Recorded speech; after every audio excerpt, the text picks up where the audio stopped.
তুমি তো নায়ক হতে চাইছো, আর জন্য কি তুমি নায়ক হবা? কিসের হতে চাচ্ছি? আমি নায়ক হয়ে গেছি, আর তুমি কেন ফোন দিয়ে ভিডিও করছো? আমার ভিডিও করার জন্য বড় বড় ক্যামেরা আসে। ক্যামেরা? এটা তো ভালো ক্যামেরা। কিসের ক্যামেরা?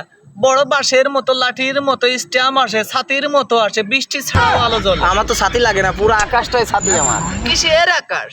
তো ওই যে আকাশ দেখতেছো আমি না? একটা নায়ক, আমার একটা সম্মান আছে। সম্মান কিসের? তুমি কিসের তুমি নায়ক হলে এখানে বসে কিসের থাকতে? মোবাইল নিয়ে আসে? হ্যালো জিনমিন কিছুই নেই, কালারিং নেই। হ্যালোজিন তো আছে, দেখো না, লাইট কি লাইট? কিসের লাইট? হাই গাইস, এখানে কি ভিডিও চলে? অবশ্যই চলে, ভালো ভিডিও হবে। তুমি তো শুটিংই করতে পারো না, তুমি তো কিসের নায়ক হয়েছো তাহলে? কিসের শুটিং করতে পারে না? কত দূর দূরান্ত থেকে আমার কাছে আসে শুটিং শেখার জন্য।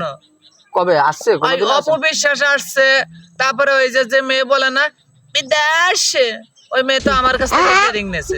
নিয়ে কোথায় এখন? কোথায়? চোখেই দেখি না। কিসের চোখে দেখবা কেন?